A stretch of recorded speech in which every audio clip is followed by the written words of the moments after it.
Great. Hello, welcome everyone. I'm Louis Garcia. I'm the founder of Media Garcia. And today we're going to dive into growing your business with the CRM. A little bit about myself first. I'm a score mentor and had a wonderful mentorship experience myself even before I became a score mentor. So if you're a small business owner or you have an idea, I strongly encourage you to find a score mentor. I have a bachelor's in information technology from Concordia University, St. Paul. I'm a father, husband, and I love technology and data. So I naturally built a career around that and now a business around that. In my personal free time, I like fishing, gardening, traveling, and live streaming, mainly gaming, actually. So that's been my new pet project. Business-wise, we are a HubSpot Platinum solution partner. HubSpot's one of the numerous CRMs on the marketplace. And so oftentimes I'll refer to or even use some of their resources or decks or slides, and you'll see it from time to time. Just know that um, there are many. I'm not endorsing it necessarily. I have most of my experiences in that, so I speak from it most of the time, but there are lots of other great tools and so I always encourage you to do your research when selecting any kind of technology or platform that you're considering to bring into your business. I also graduated from the Goldman Sachs 10,000 Small Business Program and am a ClickUp power user. So, in a nutshell, I'm a data nerd who likes to solve problems for businesses. Media Garcia, my company, we help mainstream companies grow faster and make a bigger impact by simplifying and aligning your marketing, sales, and customer journeys for seamless success. So, just like if you were here at the very beginning of the webinar, we were talking about how customer journey is so important these days. And all of us notice the customer journey, I think, more intently and more deeply than we probably ever had because the consumer has more power than they have ever had. They have the internet to do research. They leave reviews more willingly now than probably ever before, and they're willing to voice their pleasures or displeasures with your products or services. And so, being able to align your teams, your marketing, sales, and customer service teams around the customer journey, so that the customer wins is the like number one purpose. One of the main purposes for using a CRM. So CRM, which stands for Customer Relationship Management, is essentially a fancy database for your company. And maybe for those who are in the chat, if you wouldn't mind, just kind of give me a sense of like, are you using a CRM today? Are you not? Do you use like a spreadsheet? Do you use your memory? Is your email box and voicemail box, are those your CRM? Or are you using a platform, maybe like a HubSpot or a Salesforce or a Zoho or an Insightly or less annoying CRM? I mean, there's dozens out there. So Pipedrive, thank you, Kendall. I see that. So yeah, feel free to throw in um, what your tech stack kind of looks like, and you can start with your CRM or maybe you connect it to this or that, right? Love to see those examples out there. Oh, great. So Kendall at a basic level, perfect. Carmen with a spreadsheet, definitely. I get that. A notebook, a planner, and while setting up ClickUp, says Don, thank you. Basic level HubSpot, great. So we have some HubSpot company in the house, Philip, thank you. And Grant says Excel, it's not working though. Yeah, spreadsheets needs to do something different, right? Yeah, and I see that a lot. And actually, I'm working with companies right now who they're like, I'm on this spreadsheet and I've been running for the spreadsheet for like 7 years. And usually at some point, there's a tipping point, and it's usually because the cracks start to show in the spreadsheet because it doesn't have like the right tool sets, or you lose data, or you forget to do something, or it just becomes unwieldy because you start adding so many rows and your pivot tables don't update correctly anymore. You're exploring ServiceNow CRM, Chandra. Okay, gotcha. Thank you, everyone. So the main use cases for CRM are going to be companies who usually are B2B companies, so businesses selling to other businesses. But it's not to say that B2C companies don't. It's just that the typical use case that we see is that the B2B companies that have a considered purchasing journey. So something where you got to track the engagement over weeks, over months, over years, even of your interactions with your prospect. And that could be when you emailed them, when you talked to them, when you met them at an event, when they attended a webinar, when you sent them something. What opportunities or deals did you open on them? Did those win? Did those lose? Right? Having a CRM, or those companies who are doing those B2B sales love using CRMs because it keeps track of all that data, all the breadcrumbs of information that can come from the customer journey. There's going to be three main benefits, and there are numerous others, but usually the benefits of CRM are going to be business owners because they have a central place to collect all that prospecting and customer information, helps them get more insights. Sales teams also benefit because sales teams have more tools and more data at their fingertips to be able to manage their leads, track their leads, make sure things aren't falling through the cracks. And then your customers win as well because customers are delighted when they interact with a business that kept receipts on their conversations, that transition things from sales to service seamlessly so that they didn't have to repeat things over and over again to your teams. Those are the main people who benefit from CRM. Okay, and we can see that the CRM, if you look at these stats on screen, CRM's not going anywhere soon. In fact, it's growing. It's ever since probably the like 2019 when our whole world's changed, like CRM started becoming a really pivotal part of the business because teams needed to collaborate remotely and they needed a place where all this information could live. And they wanted to start using tools to automate and streamline things. And now we're seeing this even accelerate more with AI, where we're seeing AI being implemented in tools like CRM as well. So that's actually helping sales teams to get caught up on a conversation that they had with someone without having to manually review all the prior emails and phone calls. And CRMs are starting to do that for us too. So it's a really exciting time for CRMs because they're becoming smarter, and they're going to start with that smartness. They're going to start doing more things for us, and which is going to provide value to all the users and customers involved. So I'm going to ask a question to everyone here on a scale of 0 to 10, 0 being not very confident, 10 being very confident. How confident are you in the accuracy and usefulness of your CRM system? And this could be your software, it could be your spreadsheet, whatever it is, for making business decisions. So go ahead and just take a moment here and type your number in the chat. So 0 would be not confident at all. 10 would be very confident. So Kendall with the 3. We got MS with an 8, Melissa with a 7, Philip 5, Grant 4. Okay, good.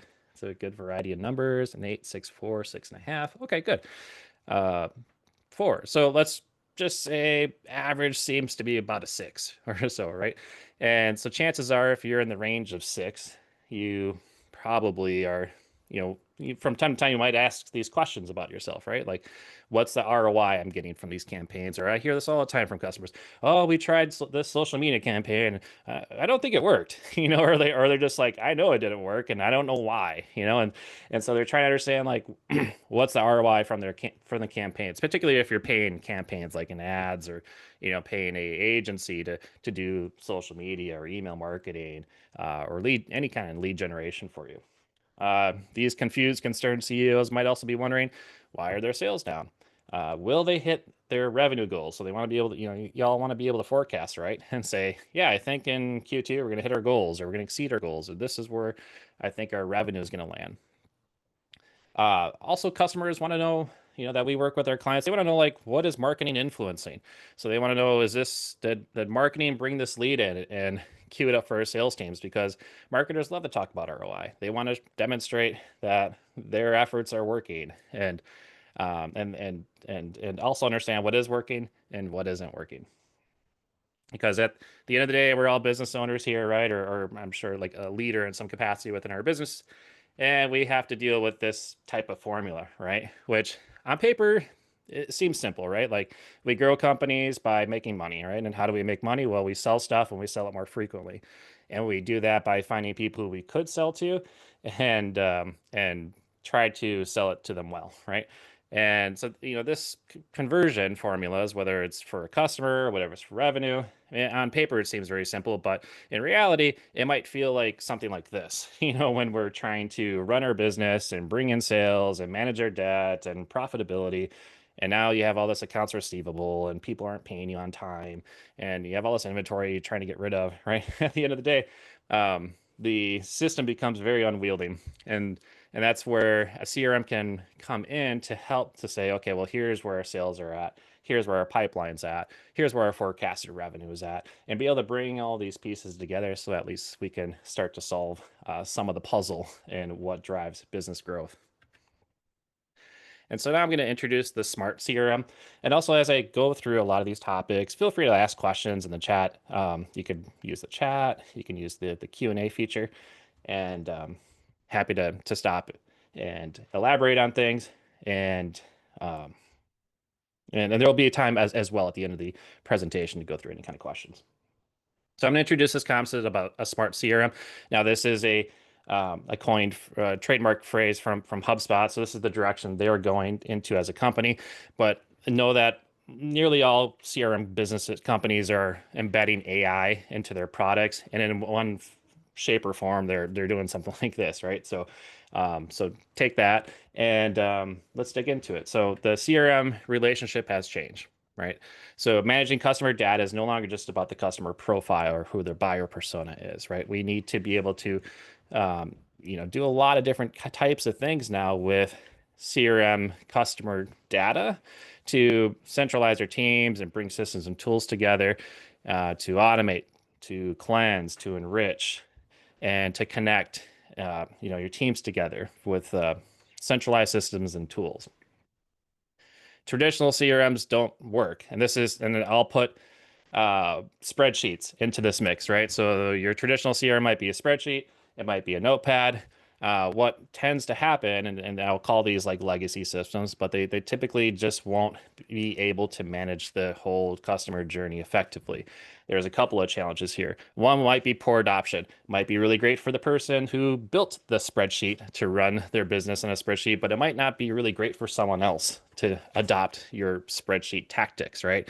One, they're going to have to know how to use Excel, and two, they're going to have to know why you built it a certain way, right?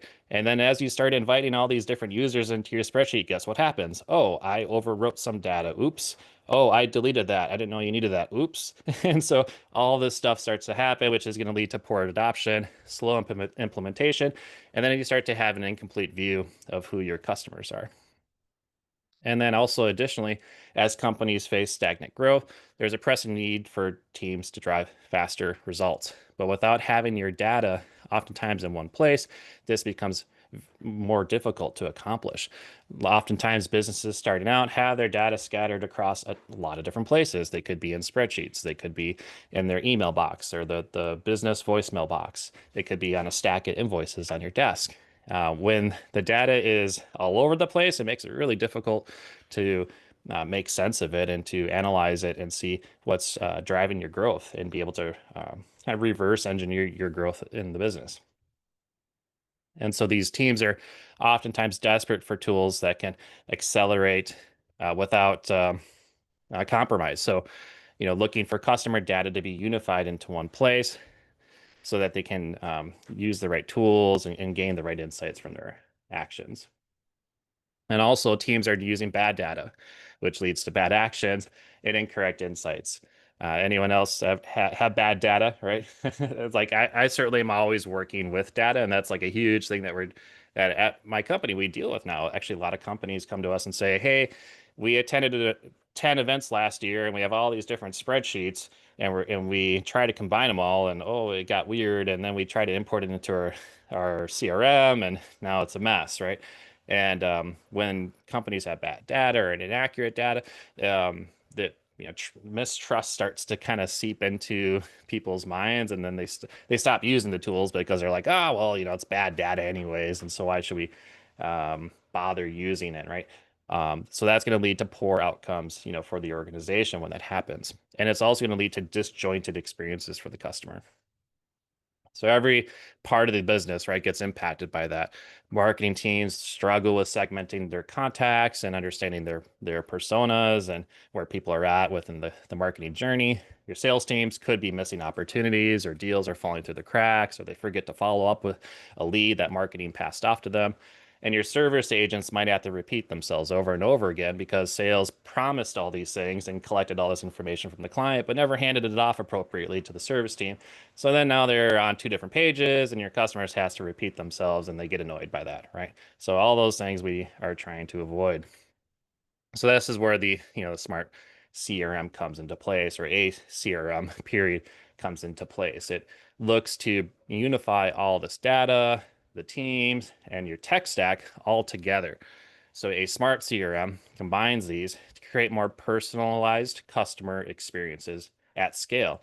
Because once you do it once, and once you engineer it perfectly for a customer, well, you could repeat that for other customers or prospects that come into your ecosystem. So what does a smart CRM do? Well, it aims to unify customer data and to unify teams and tech stacks. That's at a high level. With that, you can um, have better data, cleaner data, and with that, you're going to be able to trust the information and the insights of what's being told to you. By unifying your teams, you're going to be able to collaborate more effectively and see where people are at across your team, particularly like with sales teams.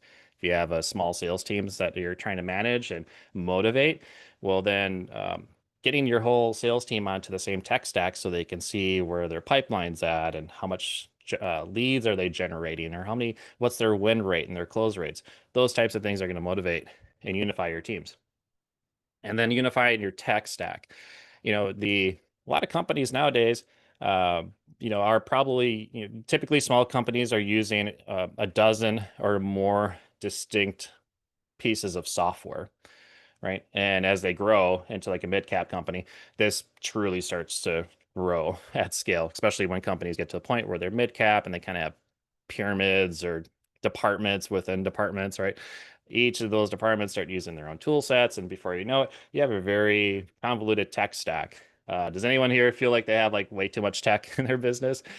Feel free to like throw a number. Like I probably pay for in my company, we're tech forward, so we have like quite a few pieces of software, but we probably got like 20 different pieces of software that we use, ranging, of course, from our CRM, but we also have accounting software, which most companies will have too. And then we have other softwares that we might layer on top of our CRM that help us with marketing or sales, like Apollo for list building, or Instantly for cold email outreach, or Expandy for LinkedIn outreach. And sometimes companies are using tools like Zapier or third-party integration tools to kind of send and connect tech in between. The better that we can consolidate or connect our tech stack, the less hopping that we're going to have to do between different tools. And Nicole, I see you 10. Thank you. When you have your tech stack together and connected, then you won't have to log into 10 different tools all the time to try to answer a simple question. And by having all your data together, you'll be able to get better insights with where your business is at. Additionally, so when we unify our data, our teams, and our tech stacks, we see these types of improvements. 59% of our users report having more unified views of customers because they can see everything from, wow, I generated this lead from my website. They filled out a form, and then they downloaded an ebook, and then they attended a webinar, and then they asked for a demo.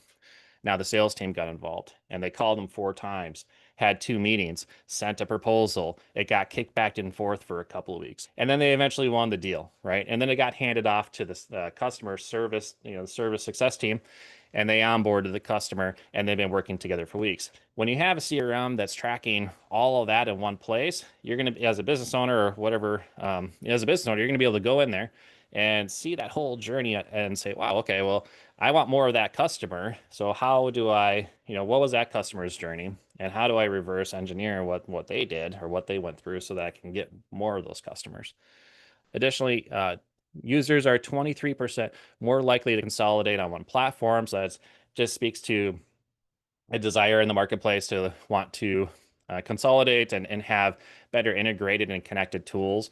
So you don't have to hop through so many different passwords and accounts to try to answer simple questions, about your business.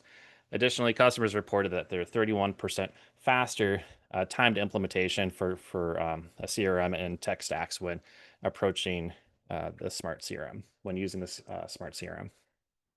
So businesses who unify their sales, marketing, and service data see also 115% more inbound leads and 67% more deals closed. Sold, I see, Nicole. Good.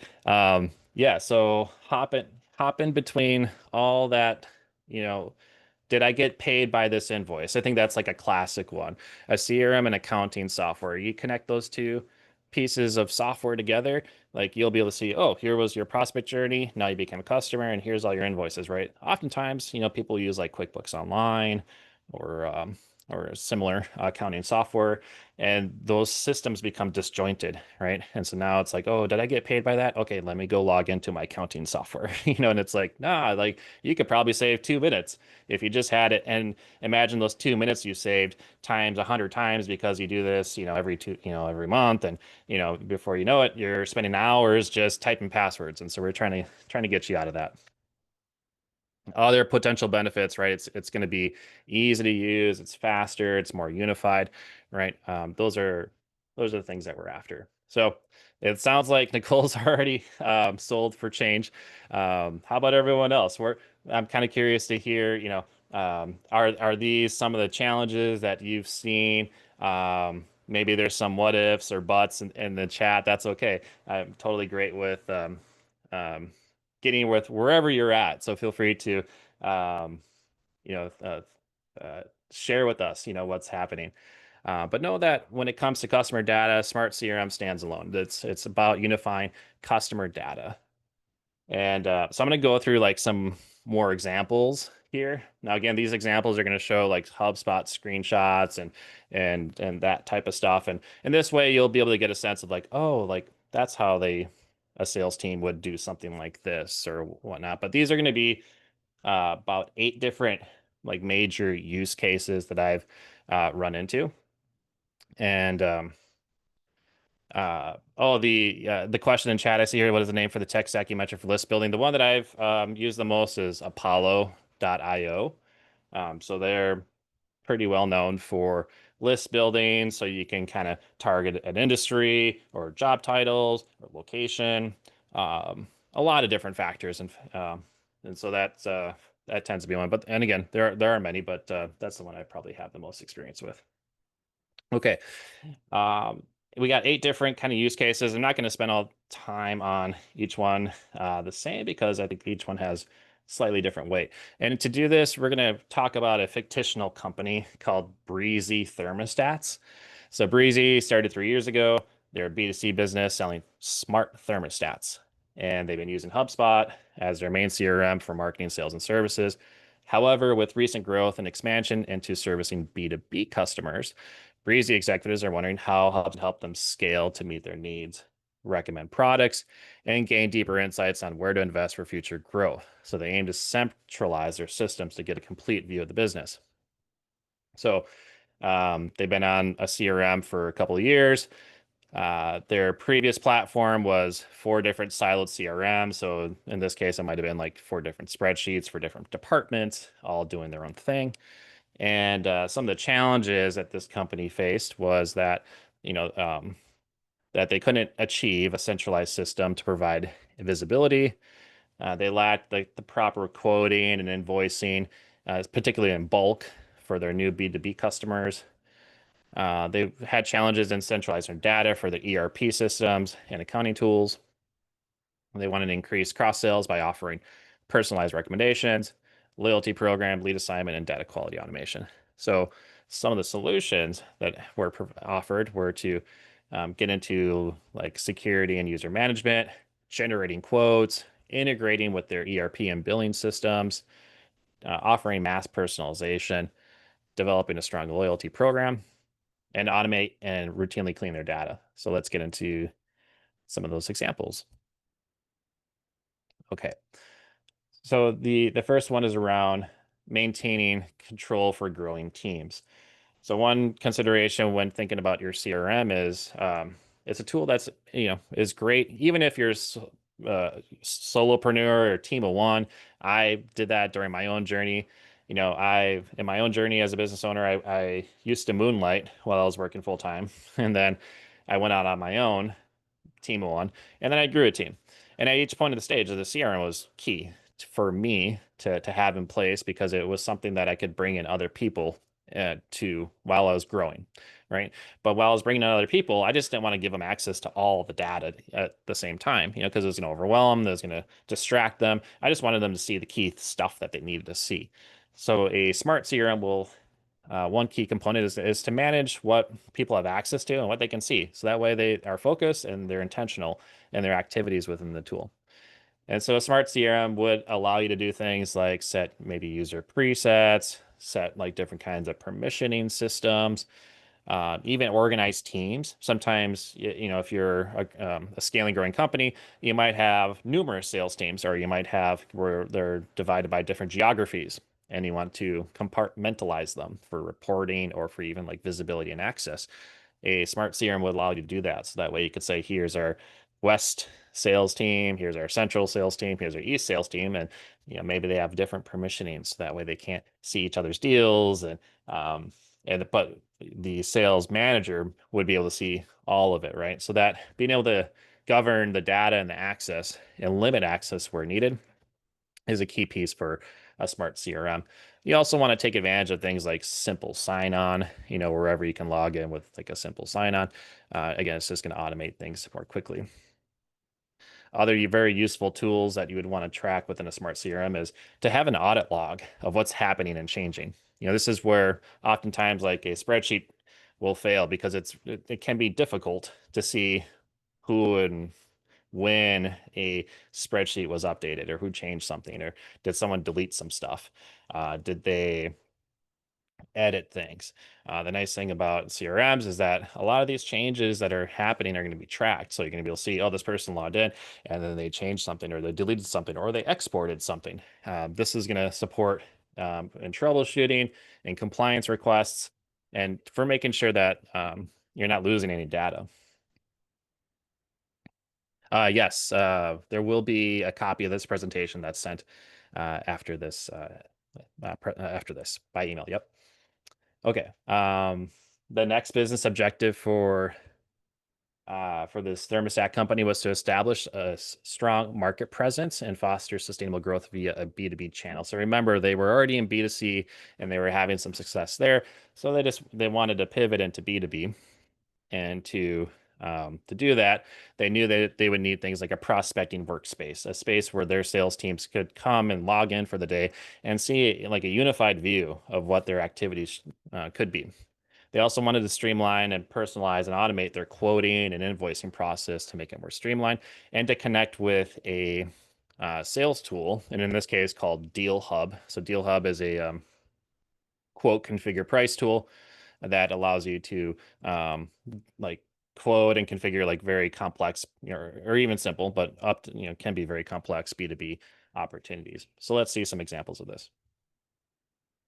So a smart CRM is going to give you a place for you to log in and to see at a high level, what do you have on your plate today? So in this example, prospecting screen, we would see things like, what tasks do you have to complete today? Like what's actually due today, or even overdue, right? Do you have to-dos that you have to get to? Do you have emails to send? Do you have calls to do? Do you have people on LinkedIn that you need to reach out to? Right, in this example, we can see that we have 47 tasks that are due today. So if I was a salesperson and I was out here trying to prospect, I would just load up my CRM, go to my prospecting dashboard, and I would hope to see what's due today. Oh, I can also see that just 19 tasks overdue. I should probably focus on those ones first. I also can see my schedule, and then sequences, right? Other kind of sales tools that I might use to keep moving prospects forward. So this gives me a bird's eye view, right, of my workload for the day. I don't have to jump around and think, who should I follow up with? When was the last time I talked to Joe? Like, did Joe say he was going to call me back, or did I say I was going to call him back? Like a lot of that, like let's eliminate all that thinking around what should I do next, at least for you or for your sales teams, right? And give them the space to just say, hey, these are the tasks to focus on, right? And that way you say, yep, I'm going to work on these 19 tasks, and then boom, boom, boom, just focus and get it done. All right. Personalizing quotes and invoices. So with CRM tools, there's oftentimes there's quoting tools. Every CRM is a little bit different, right? So always research CRM that you're working with. This is an example of a HubSpot screenshot where you can do a quote editor. So with that, you can quote out of your tools. So you can put customers' information in there, your information, all your line items, all the different terms and conditions that you might want to include can all be added into a customizable quote so that you can send it to them. And they would, be able to click a link like in their email to open up the quote, right? So there's different types of quoting tools that are super helpful to sales teams.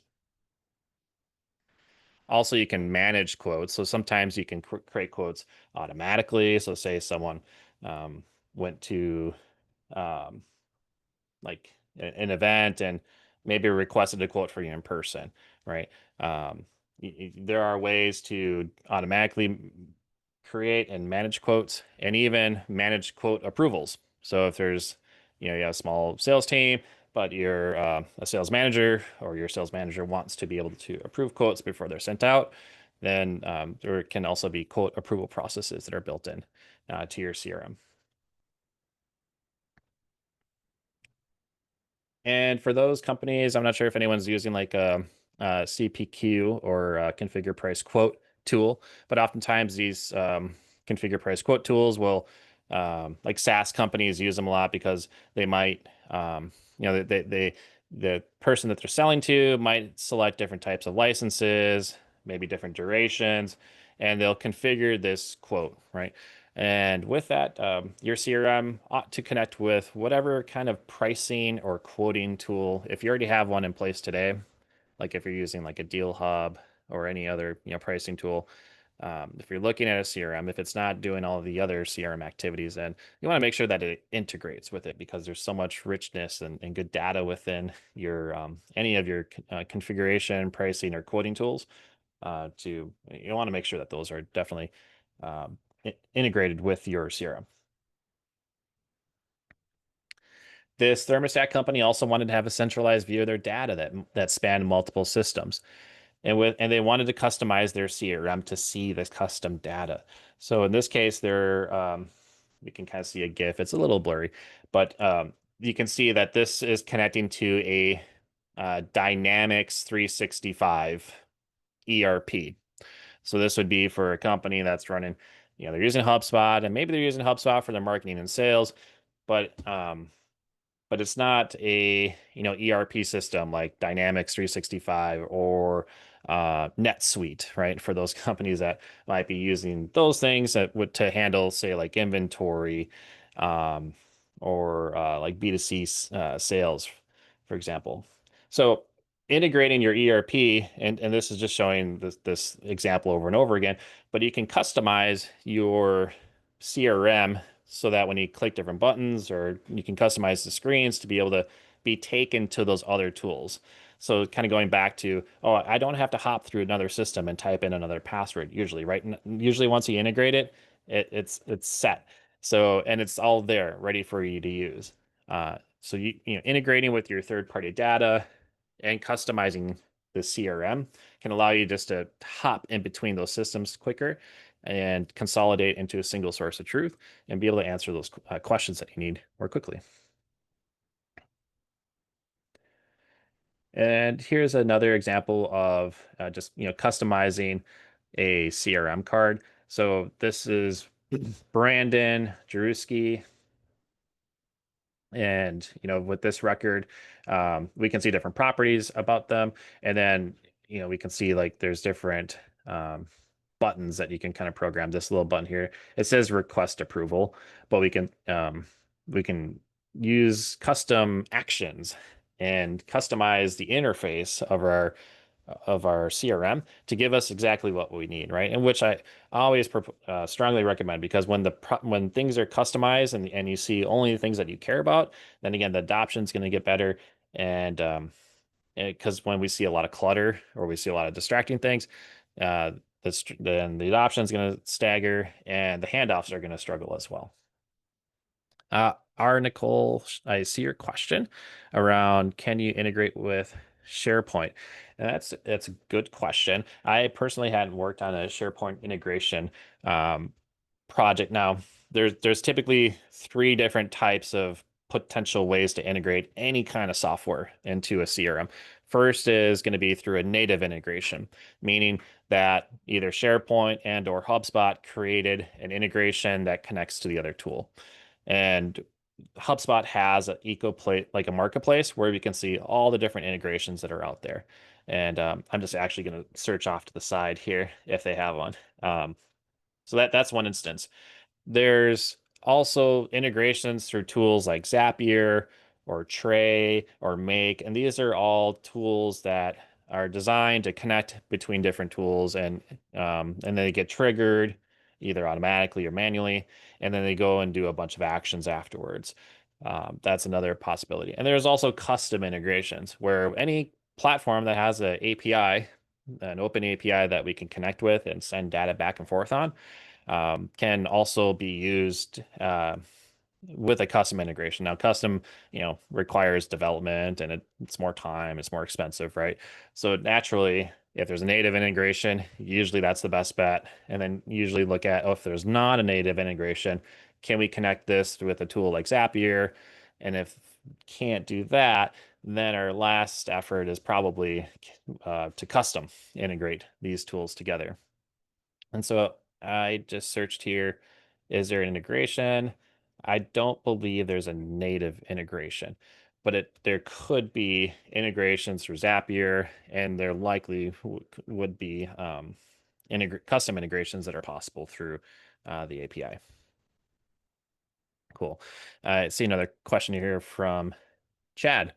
Does the typical CRM allow for parent-child relationships and clients? For example, I market a service to a business that would bring their clients. Think about an architect bringing their clients, and I want to track all the relationships. Yeah, definitely. So, great use case for a CRM. And this is where like spreadsheets oftentimes struggle. Spreadsheets can struggle in showing the relationships between things because how do you make a spreadsheet show that one person referred 20 people to you and that produced 10 deals, and then those deals equated to $40,000 in revenue, right? To be able to like pull that all together quickly in a spreadsheet is going to, require like Excel magic, right? But this is where the CRM comes into place. You can set up these, you could do like a parent-child relationship, like as you described. Oftentimes, usually how those work though is it's going to be like I'm selling to, let's just say Sony Pictures, right? But Sony actually has dozens of companies within it. So yeah, there's Sony, but then there's also like Sony Pictures, and there's probably like Sony Audio, and then there's like, there's all these like subdivisions, or they might even be based on geographies, like Sony Japan, Sony US, Sony, Germany, right? There could be, so sometimes there's a hierarchical relationship there for like who we're targeting. In your case, I think you're looking for like how to manage and even monitor like referral partners or partners that you're working with, and that's totally possible. Where you could say, yeah, this prospect is related to this other company who serves as a an architect, right? So this architect, and so it's you can tag, categorize those relationships. So then down the line, you could potentially build up reporting and say, hey, how much revenue or how many leads does this architect bring me, right? If all that data is had been queued up and ready to go, building a report like that becomes very simple within the CRM. So hopefully that answers your question. Happy to elaborate more on that if needed. Okay. Another objective of the business here was to create a deeper customer experience by personalization of product lines, and customer base are growing. So they wanted to be able to segment their audiences based on different behaviors. So some of the things they wanted to be able to track was their product interests. And they could do this with, again, a smart CRM. Typically, will have a pixel that you install on your website that will track people's behaviors. And so it's going to track, which pages they went to. Now, you don't know who that visitor data, like who's visiting, unless they've converted. So maybe they filled a form on your site, or maybe they click on a link in your email. Either one of those things could establish a pixel, which is going to track then that user's behaviors and engagements across your website. So you'll be able to see, oh, Nancy went to our website at midnight and looked at 7 different pages, all about our smart thermostat product in this case, right?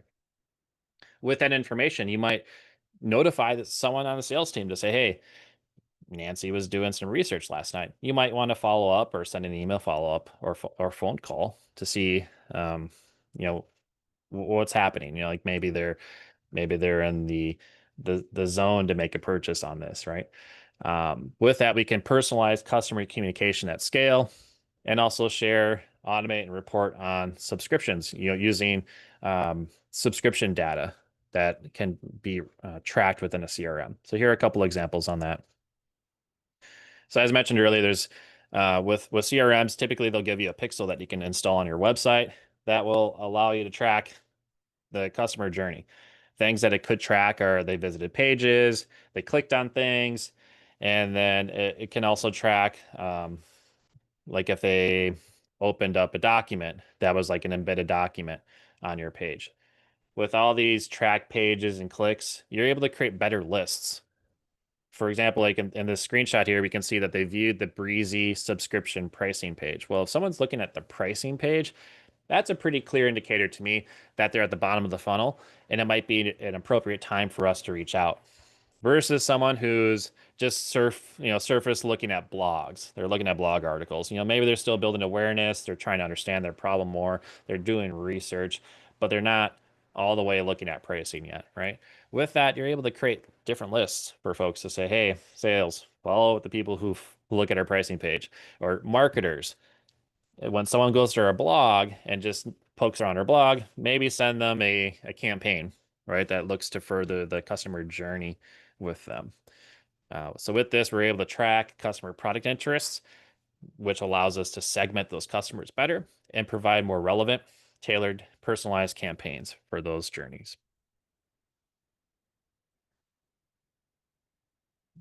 With smart CRMs, where you're quoting and configuring quotes, you can oftentimes even recommend products. So when people are developing their own quotes or getting quoted, in this case, what we can see is related products for recommendations, which is great for cross sells, right? So if you're in a business where you have multiple products, multiple services, your CRM ought to be supporting you in cross selling and upselling your products. So Carmen, your question, this is connected to our customers navigating our website. Yeah, let me explain a couple of things about the pixel thing. I'll kind of go back a little bit because this is like super key. And this is such a quick win for so many businesses. So it's really important, especially if you're not doing this already. So in this case, the HubSpot CRM, when you can be on the free product and get this, by the way. Doesn't even require a paid subscription.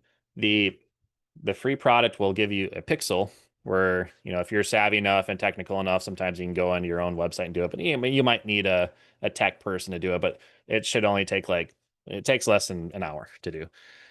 Once you get this pixel out there, it's just a little piece of code that sits on your website, and usually it sits on all the pages of your website. If you're on a tool like WordPress or Squarespace, there's even plugins that will do this for you, and you just have to install the plugin. Now, once you get that pixel out there, what will happen is it's gonna start tracking people's visits to your website. And so let's say in this case, Tammy Jones, maybe they went to the website back in March, right? Um, but perhaps they didn't fill out a form yet, right? It's not going to tell you who these people are until they convert. And so Tammy maybe went to the website, she popped around to different pages, went to the contact page and filled out the form. The moment that Tammy fills out the form, HubSpot's going to associate basically her IP address to all the other traffic that happened recently and tell you, oh, these are the pages that Tammy went on. This is the first time we saw Tammy. This is the most recent time we saw Tammy. Here's how many different pages they've looked at, and you'll be able to see and click through and see all the different individual pages that they viewed. Now, if someone just comes to your website and doesn't fill out a form and didn't already have that pixel established because they didn't fill a form or something, it's not going to tell you anything about them. It's because we don't know who they are, right? It's just an anonymous visitor. So it doesn't tell you who people are anonymous, but it will connect you to that person's data once they've filled out a form. Or if you send an email to someone, so this is where it gets kind of interesting.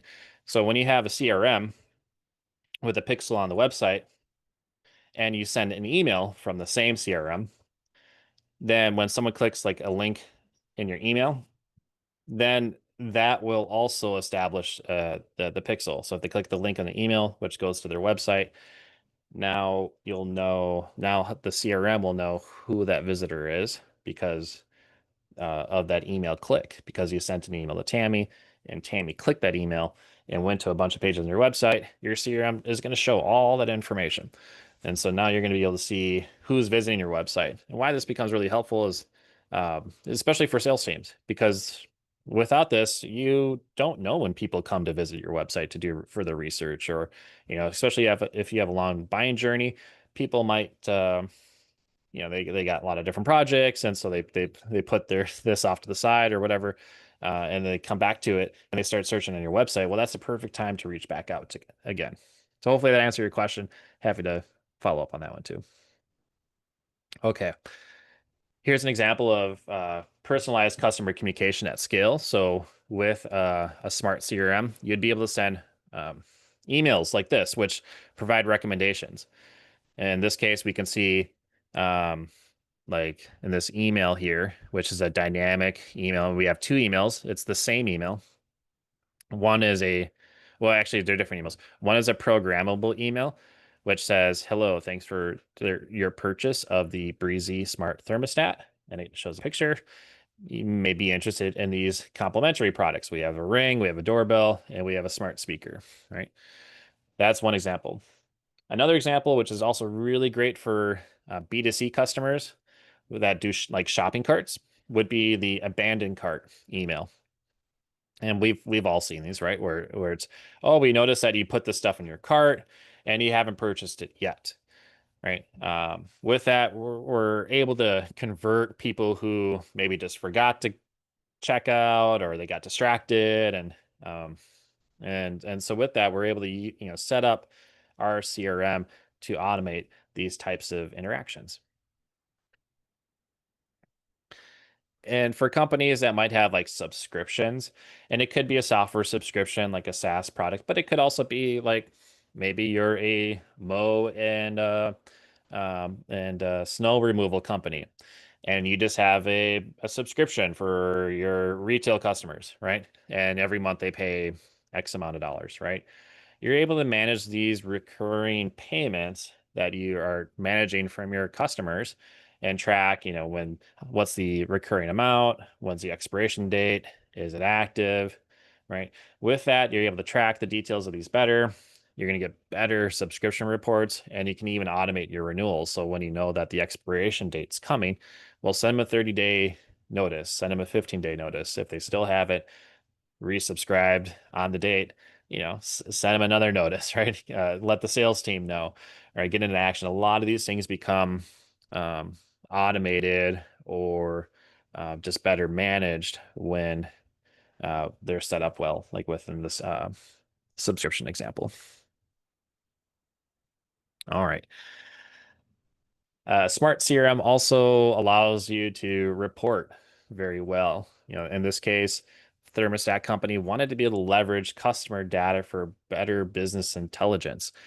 With that, they're able to optimize their campaigns and make better decisions and with better certainty. So how that might look is by building out different reports. In this case, with um, the company, they wanted to see where their sales are at based off where the source is coming from. So with that, and this is again where the pixel comes in handy, because once you establish the pixel on your website, you're going to start to also see, well, how do people find my website? Did they find it through organic search? So were they searching for my product on Google? Or did it come through one of our paid campaigns? And that paid campaign could be through Google search, or it could be a social campaign like LinkedIn ads or Facebook ads. There's also organic social, direct traffic, paid social, right? So with the pixel and with CRM reporting, we can start to do reports like this to say, okay, well, where are our leads coming from? Where are our customers coming from? And does the type of product, maybe it's different based on which channel they're coming in through. With that, we can analyze customer traffic sources, and this example just shows where they're coming from.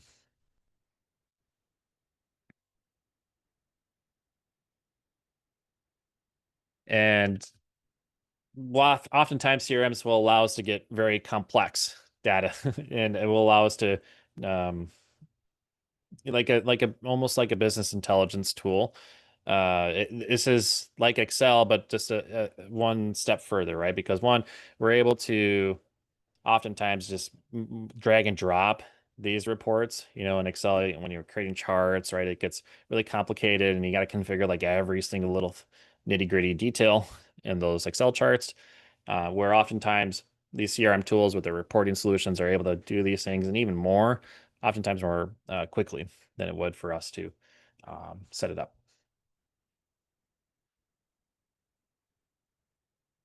And with this information, we can also, this example shows actually taking HubSpot data and moving it somewhere else.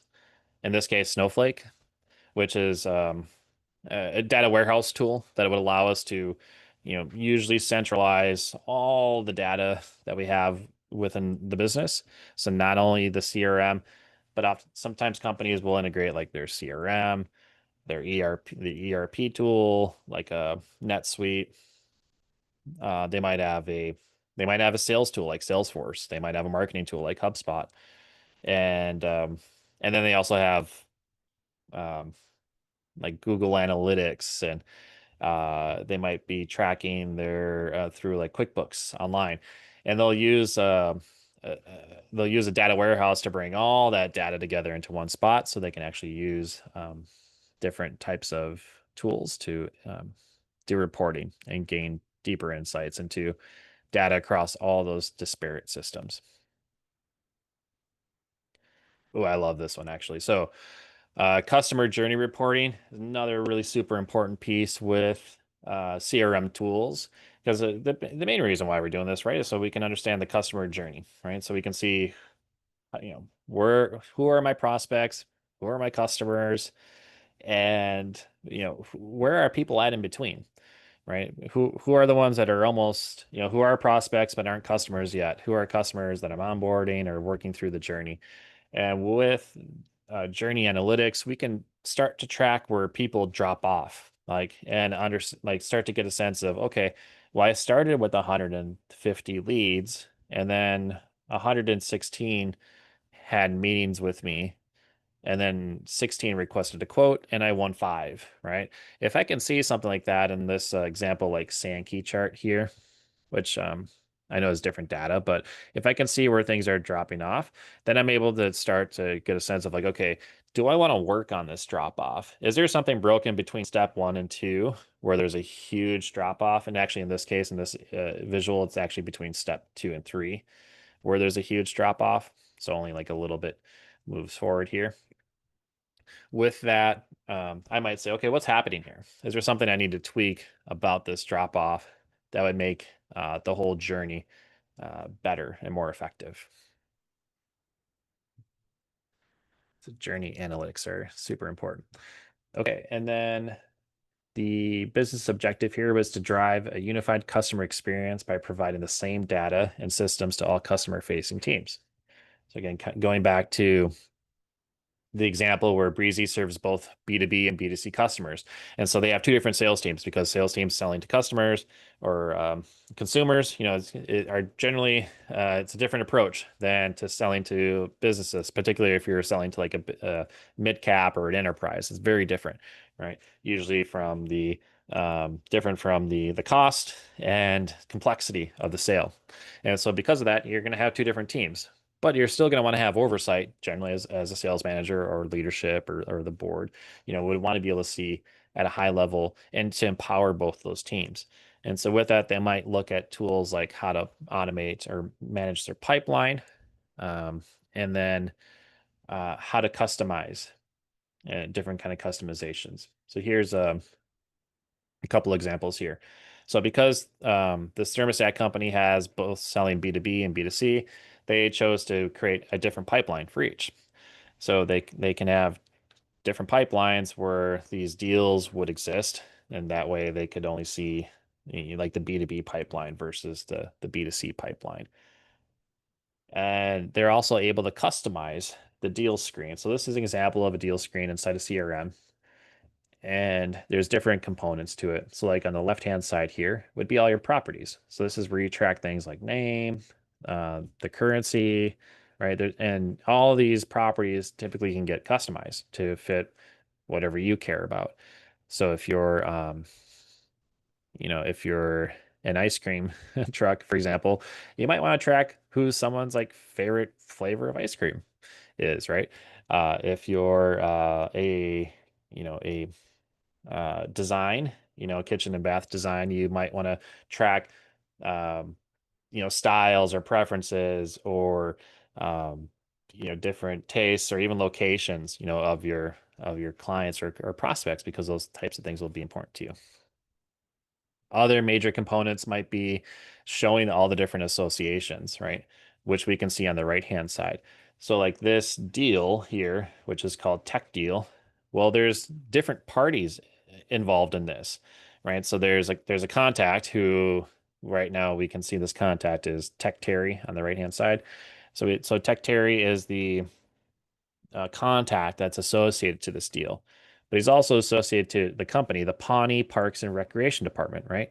So, um, so that's the company that's associated deal. So going back to the question that we had earlier, how can I use this to show the different relationships that Chad asked? This is where you might show those different associations. So you might say, "Oops, I skipped around too much." You'd be able to associate the different companies here and say this company or this contact is associated to this deal, and you could even tag it with something like, and this is how they're associated. Maybe they're the end customer, maybe they're a stakeholder, maybe they're a partner. We're able to kind of categorize the relationship in a way. Okay, so that's how we can customize our cards. And with that, our CRMs are going to be giving us insights really quickly, even embedding reports, like in this example for the Good Place, this company, right? On this CRM screen, we can see quickly, okay, when were they created? Oh, they're a customer, and they were created back in 2022. And then I can see all the deal revenue that is associated with this customer. So I'm selling this customer numerous times. And I can see, oh, well, it looks like based on this company, we got a million, or I'm sorry, that's not a million. That's $1,400 in contract sent, right, in our sales pipeline. Um, there's this big blue one is qualified to buy, right, which is 3,600, right? I'd be able to build custom reports that could show me things like how much revenue and what type of revenue am I generating through these customers. Another example of a screen here for Joey Mercado. With these customized cards, we can customize the views. So you can, again, just see exactly what you want to see. So for this case, might be here are the different products, how many are on hand, how many are available, select a price and add to deal, right? By integrating these pieces, we can customize your interface to serve exactly what you need. Okay. Now let's talk about data quality, because we talked about it a little earlier. Having good data quality is going to be important because it's going to help you with decision making and operational efficiency. So you want to make sure we're keeping our data healthy with regular monitoring, and that we're automating where needed, and managing our workflows and maintaining automatic data hygiene. So let's look at a couple examples here. So one thing that's prevalent, and it doesn't even matter if you're on a CRM or a spreadsheet, is duplicate data. This happens quite a bit, particularly if you start to integrate different data sources together and now they're sending data back and forth. It happens, right? And I've actually spent quite a bit of time helping mid-cap companies, deduplicate, hundreds of thousands of records sometimes because they inadvertently like integrated systems that weren't prepared to do so. So it kind of caused a little bit of a data mess, right? Identifying the duplicate data and eliminating it or consolidating it at least in a way that you can become confident in the setup, trust your data again, and make better decisions.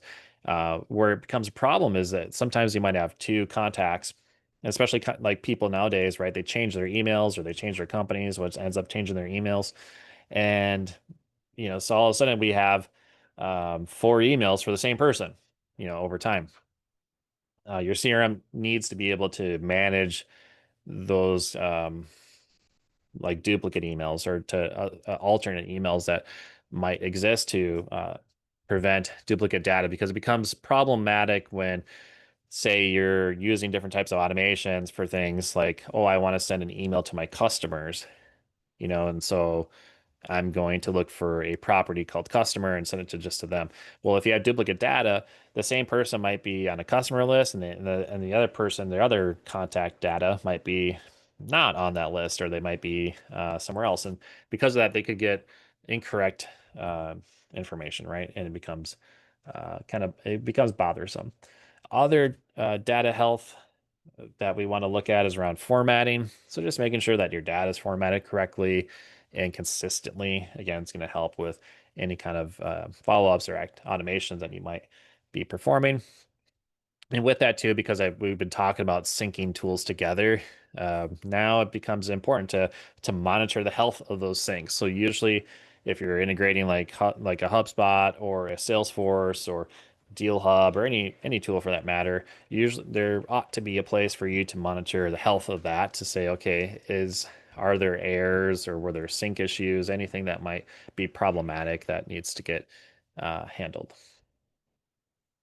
Lucky for us, CRMs are now starting to automate some of this data cleanup and including HubSpot's tool. So they'll be able to format, cleanse, enrich a lot of this stuff automatically and even behind the scenes for us, where oftentimes this had to be done manually. You either had to like export all your data, clean it up in a spreadsheet, import it back in, or use some sort of third-party tool to kind of automate or clean a lot of this up. So the good news is that a lot of this is becoming possible automatically right outside the CRM. And this example shows actually set up a feature within the HubSpot CRM called workflows. So workflows allow you to just automate a set of activities. And so this one is just showing that we can see um, the hygiene and like the health of our workflows at a glance, because sometimes workflows break, right? And we need to be able to see if things need to get reviewed and fixed as a result. All right. And then I think this is the last business objective for the thermostat company was just data security, privacy, and control, right? So they want to be able to manage access and make sure that they were, following, GDPR, which, applies for Europeans or anyone that's selling to anyone who is European. Okay, so with that, we can manage control the pages within HubSpot. So if you have a landing page or a website or like a client portal, where you want to like serve up some information, but not everything, we can password protect things, make things private. There are GDPR settings, which is going to be mostly applicable for folks who, and this stands for General Data Protection Regulations. It applies for people who are marketing, communicating to Europeans. And so, there are extra steps and things that need to happen in order to communicate, store their data, process their data. And so you want a CRM tool or any marketing tool for that matter to have these features embedded, and most do nowadays because they want to remain compliant. But that's something that you'll want to make sure is in place. And then also having a security center. So having a place where you can see, at a high level, in this case, like there's how many like super admins do you have in your system, right? Um, I see it all too often where I go into a company and I start to I kind of start to assess what tools they have in place. And I start looking under the hood and I see, oh, everyone is added with all the permissions possible. They're all admins, so you have 20 people who are on your CRM and they're all admins. And that's a recipe for chaos because people will start to change things and there's no, oversight or like kind of sole point of administration in the system. So you want to make sure that your permissioning, sets and everything are set appropriately so that um, so things aren't chaotic and also you don't potentially damage or harm your setup in any way. A security center is also going to show our people, enrolled in two-factor authentication. Again, very important thing to have in place. Oh, we actually do have another one. All right, so another business objective is to enhance content creation and customer communication using the HubSpot AI tools. And so a couple of examples here to facilitate communication, and then using a tool called ChatSpot. And so let's get into a few of those examples. So because this CRM or the HubSpot CRM also has a lot of different like marketing functions, they're starting to embed AI into a lot of the content creation. So this shows that it's possible for you to like post to social media through the HubSpot CRM, and you can actually use AI now within the tool to generate a social media post. You can tell them what the post is going to be about, and the tool is going to go and generate the post for you. Again, streamlining things all into one tool. It can also summarize call transcripts. So if you're calling from the HubSpot CRM, you can also, and again, most CRMs will allow for calling and recording, but this one will also develop a transcript, and it can also use AI to summarize that call and transcript for you. So if you're, in this example here with number two, this inbound call from Alex was recorded, transcript was made, AI made a summary. So now you don't have to listen to this whole, 1 minute call to get a sense of what happened. You can just quickly read the two sentences it created and go on with your day. And again, this becomes even better as you have more calls, more emails, all within the CRM, because when you have your next meeting with Alex, or say you're thinking, oh, I should follow up with Alex, where do we leave the conversation off? You don't have to now listen to 6 call transcripts and review 5 emails in depth to know where you're at. The AI within the CRM is actually start doing that for you. And it's going to say, here's where you're at, here's what's next. And you can even start to prompt it and ask questions, and it'll go and answer it for you. And then the third example here we had is to refine requests and responses.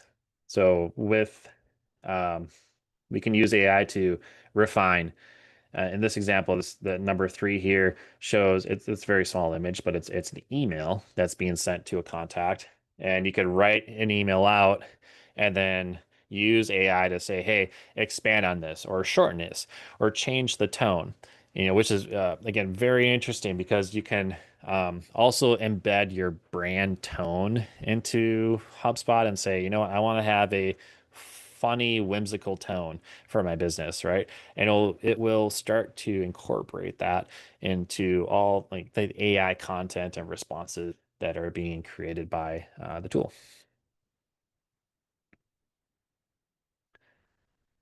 All right. And then there's also conversational tools that are being created. So this is an example of a chat bot. We've all probably have integrated or interacted with one form of chat bot or another. Well, guess what?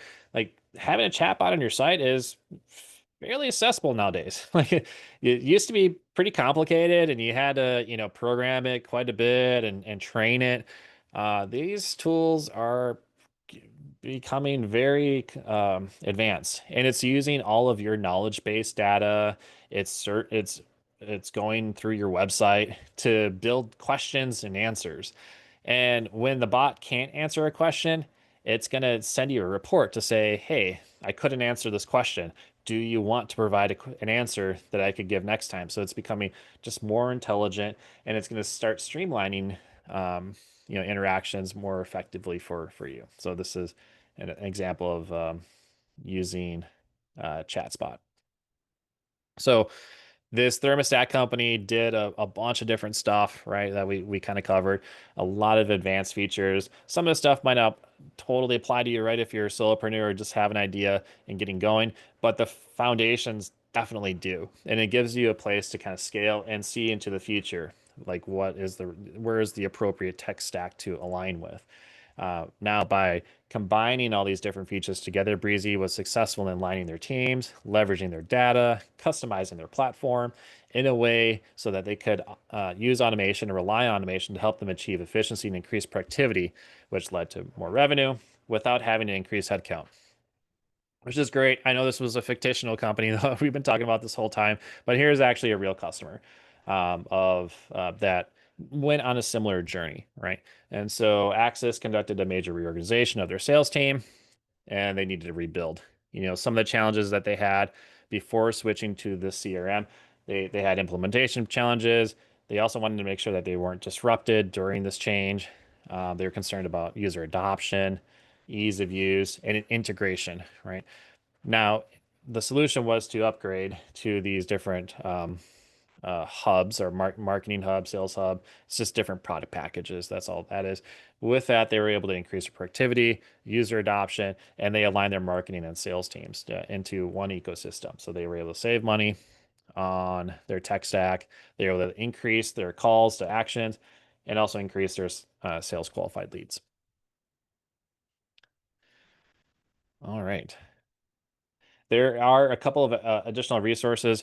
I see we're close on time here, so I'm not going to get into like super depth on these things, but I do want to I do have some YouTube videos where I've talked about things like the customer life cycle, which I brought up numerous times today about how we need to have a designed customer life cycle that's structured, that allows you to track where your prospects are at.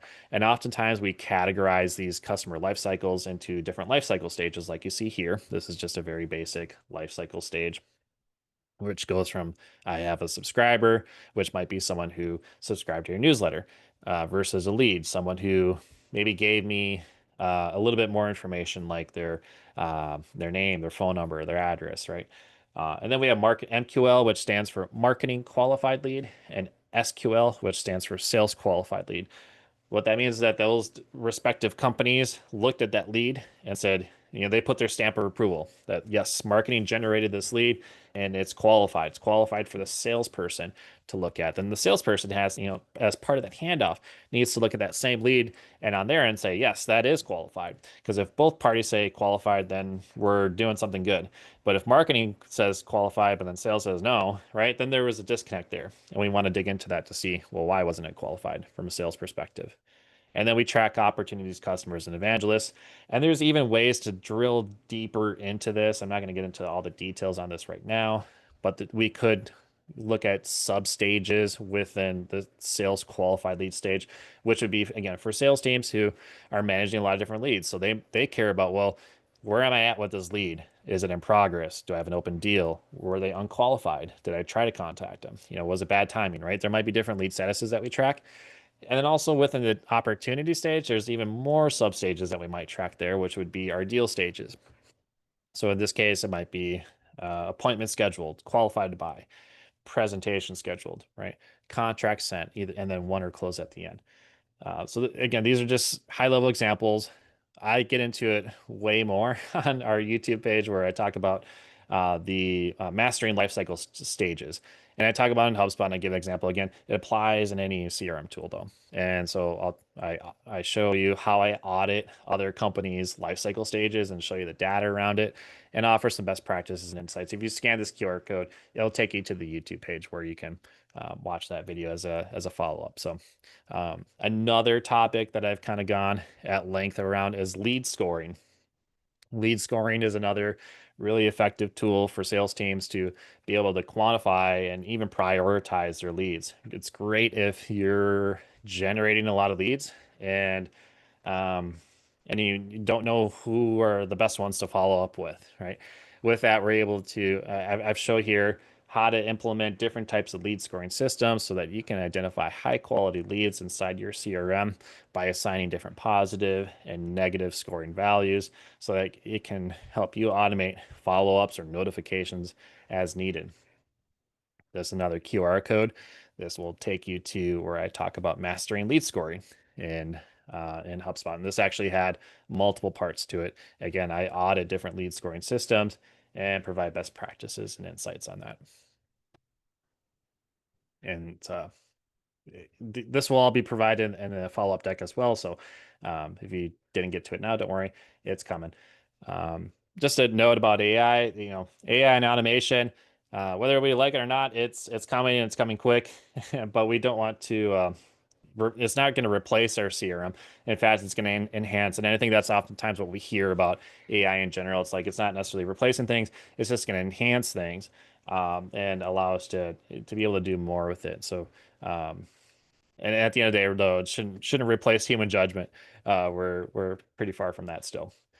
Um, Here is an example of just like attribution. So with tracking all the data, right, we addressed a lot of problems and just being able to, you know, understand how we generate revenue. And that at the end of the day, that's how we use a CRM to grow the business, is to be able to say, okay, I got this money bag. How did I get money bag? Well, I had all these conversations. My marketing team did this, and we attracted them through this channel. When you use a CRM that tracks it all for you, you're going to be able to see where to prioritize your efforts, or maybe even where to stop certain efforts because they aren't paying off the ROI that you want. A couple other things with CRMs, they might allow you to do tests like A/B testing to test conversion rates. So if you're looking to generate more leads, well, tools will oftentimes allow you to do like A/B testing. In this case, we ran a campaign with a countdown timer and then without a countdown timer, and we saw a nearly 8% conversion rate increase when we had a countdown timer on this campaign. Here's some templates and sequences that can be sent out by sales teams. These are super helpful because you write these once and then you just reuse them. And oftentimes you'll customize them at least a little bit, right? But this is going to take all that manual email writing out of the mix, especially for those repetitive emails that you might be sending over and over again. It will allow us to create a sequence that looks like this, where you might want to send a welcome email, and you might want to connect on LinkedIn, follow up with a phone call, et cetera, right? A sequence that provides helpful information in this type of fashion is highly effective. Okay, we're getting really close to the end.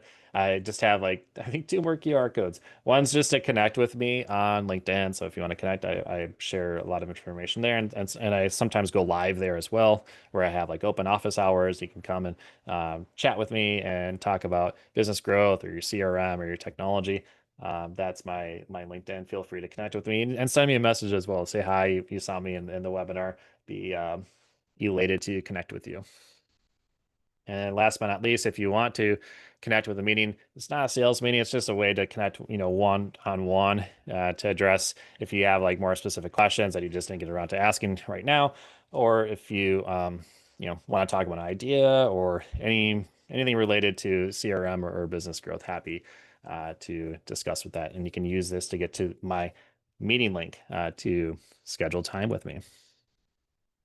So I'll officially open up for Q&A, which I do see a couple of questions already coming in. So great. Let's get to those. So first one is, can you talk again, building our pipeline? Yeah. Could you rephrase? I just want to make sure that I'm going to answer exactly what you're looking for.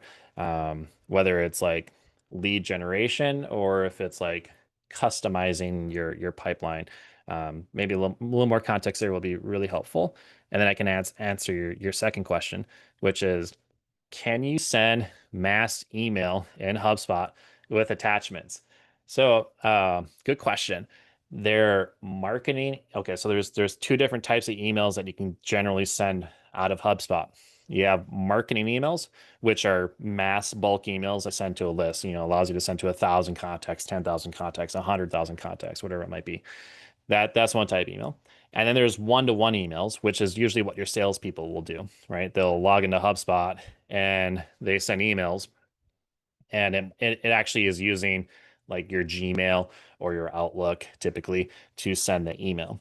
So one, you can't send an attachment on a marketing email. You wouldn't want to do that.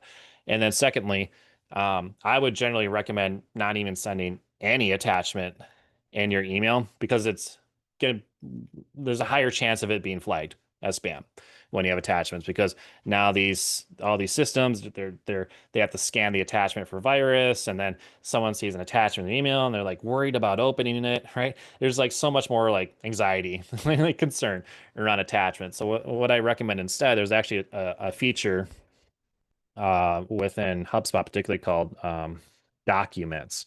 And what documents allows you to do is you actually upload your documents online and you just link to it. So instead of attaching it as an email, which is going to get flagged by spam, and then it's also going to clutter space in the person's mailbox, and and then chances are they won't open it, right? So instead, link to the document that you want to send. And there's a couple of advantages here. One, once it's a link, you'll actually get notified when they click on that link and go to that document. When you just attach a document to an email, you have no idea if they opened it, if they looked at it, how long they looked at it, what if it was like a presentation, you don't know what pages they looked at. It just goes off, poof, it's gone. But if you send them to a link to a what's called a HubSpot document, that document actually lives online. So they go to it, and because they clicked on the link, one, it establishes the pixel. So now they're being tracked. And you can get information like, oh, they looked at these pages, and then how long they looked at the pages for.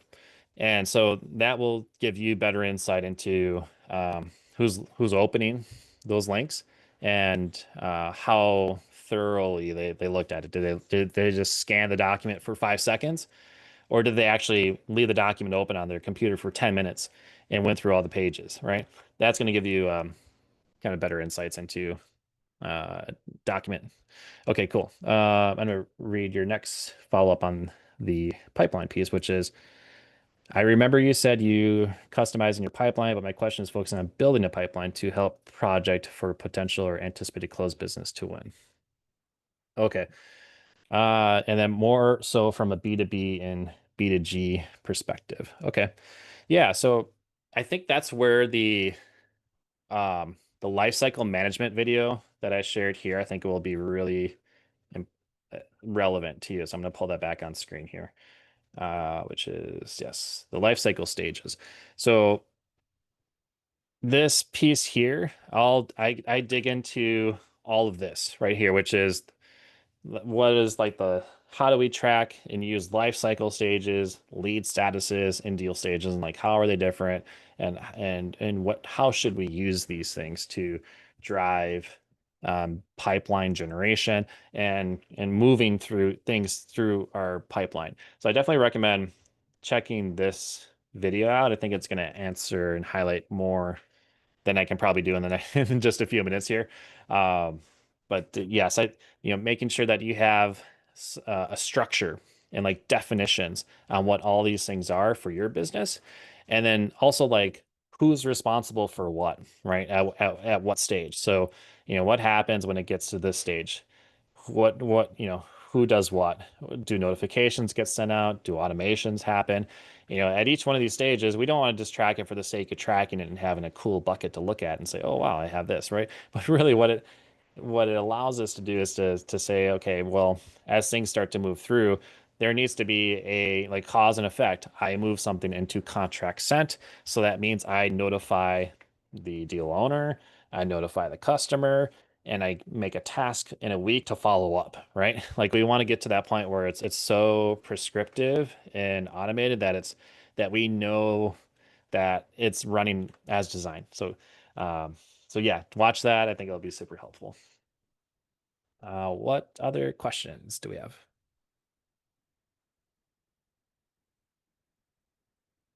I gotta check the Q&A space. I hadn't checked that out completely. Okay. I think we already answered some of these ones, but best practices to build out a healthy pipeline. Yeah, I think going back to what I just shared, just having clear stages, clear definitions, and actions that happen will keep your pipeline healthy.